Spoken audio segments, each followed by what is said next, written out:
है मुझे। अजी ध्यान से, आज अमावस्या है। रास्ते में कोई कपड़ा या कुछ भी गिरा हो तो उसे लांग मत दीजिएगा, बगल से चले जाइएगा। अरे ऐसे तो तुम मुझे पागल ही कर दोगी क्या? हाँ, मैं नीचे देखकर चलूं कि सामने से कोई गाड़ी घोड़ा आकर मेरे ऊपर से चला जाए? दोनों हालत में तो मेरी ही मौत है। अरे क्यों सुबह सुबह इतनी अपसुगनी बातें कह रहे हो जी? मेरे गांव में तो ऐसा आंखों के सामने होता हुआ देखा है मैंने, इसीलिए कहती हूँ। वरना मुझे क्या, पड़ोसी को तो नहीं कहना चाहती मैं। पति हैं आप मेरे, इसलिए बोल रही हूँ। विमल अपनी मिठाई की दुकान चला जाता है। दुकान पर पहले से ही ग्राहकों की लंबी लाइन लगी हुई थी। ये लो, वहाँ ज्योति अमावस्या को लेकर परेशान है और आज तो हमेशा से ज्यादा ही लंबी लाइन लगी पड़ी है। अच्छी खासी बिक्री होगी आज। विमल दुकान खोलता है।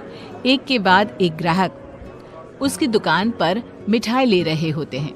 तभी गांव की एक बूढ़ी औरत विमल से कहती है, जिस तेजी से बिक्री हो रही है, कहीं किसी की नजर ना लग जाए, नींबू मिर्ची टांग ले। अरे क्या चाची तुम भी, ये सब नजर बजर कुछ नहीं होता है। कैसे लोग हैं मेरे आसपास। अपनी दुकान से शाम को विमल हंसते कूदते वापस घर आता है। हाँ, आज तो अच्छी खासी बिक्री हुई है। एक महीने में जितनी बिक्री होती है, एक ही दिन में आज उतने पैसे कमा लिए मैंने। ये तो बहुत अच्छा हुआ जी, आज ही घर की नजर उतारी है मैंने।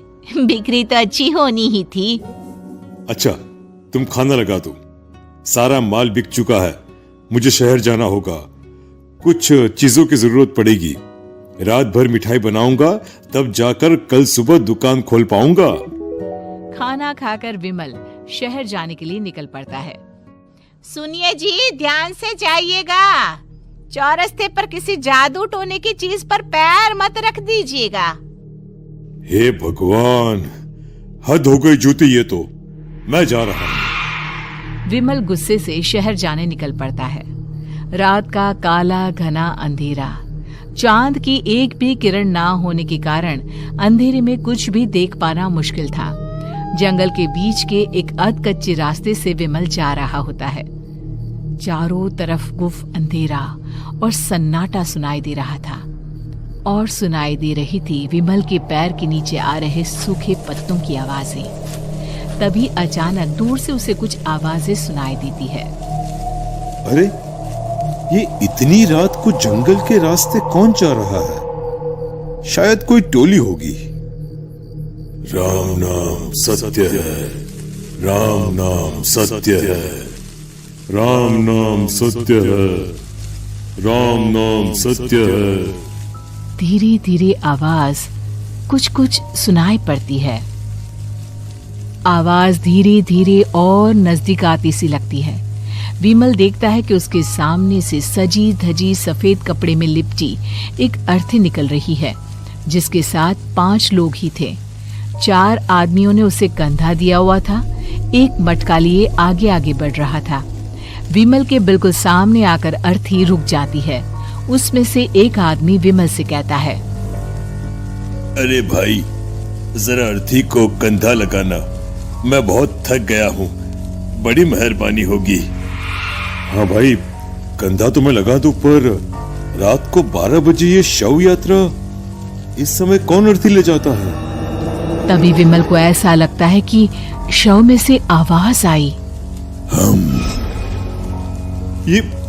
ये आवाज। मजबूरी है भाई, आप कंधा दीजिए, मैं रास्ते में सब बताता हूँ आपको। विमल अर्थी को कंधा दिए चल रहा होता है कि उसे ऐसा लगता है कि हाथ में मटका लिए जो आदमी शव के आगे चल रहा है, उसके पैर उल्टे हैं। क्या हुआ भाई, हकला क्यों रहे हो? वो आपके साथी के पैर उल्टे। विमल अपनी बात पूरी भी नहीं कर पाता कि वो देखता है कि उस आदमी के पैर तो सीधे ही हैं। अरे नहीं, कुछ नहीं, मुझे शायद वहम हुआ होगा। धीरे धीरे सब आगे बढ़ रहे होते हैं। तब विमल को अचानक लगता है मटके में से एक हाथ बाहर आ रहा है। विमल घबरा जाता है। इसके पहले वो कुछ बोल पाता, कल्लू कहता है, मेरा नाम कल्लू है। हम 6 दोस्त थे, जिसमें से एक को तो तुम सोया हुआ देख रहे हो। इतनी पक्की दोस्ती थी कि जैसे हम सब सगे भाई हैं।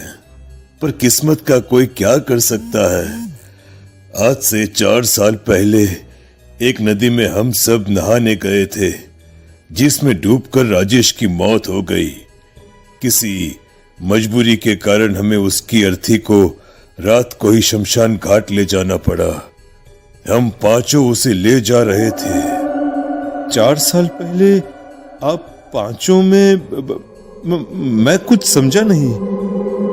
मंकू अपनी गर्दन पीछे घुमाकर अपनी आंखें बड़ी बड़ी कर विमल से कहता है, अरे भाई, पूरी कहानी खत्म होने दो, फिर बीच में बोल लेना, ठीक है? तभी रास्ते में एक हादसे में अपने दोस्त के साथ हम सभी मर गए। वो सामने देखो, हमारा दोस्त। विमल सामने देखता है। उसे दिखता है कि एक ऐसा आदमी जिसका शरीर कई जन्मों से पानी के अंदर रहने के कारण सफेद पड़ गया है। उसकी आंखें बाहर की ओर निकली हुई थी। फिर ये अर्थी किसकी है? अर्थी के साथ के लोग अर्थी को नीचे रखते हुए एक साथ विमल की ओर देखते हुए कहते हैं, तुम खुद ही देख लो। विमल शव पर से सफेद कपड़ा हटाता है। शव की जगह खुद को ही देखकर विमल के होश उड़ जाते हैं। वो शव विमल की ही थी। पलक झपकते ही विमल उस अर्थी की जगह पर होता है। 6 के 6 दोस्त उसी तरह अर्थी को उठाकर चलने लग जाते हैं। राम नाम सत्य है। राम नाम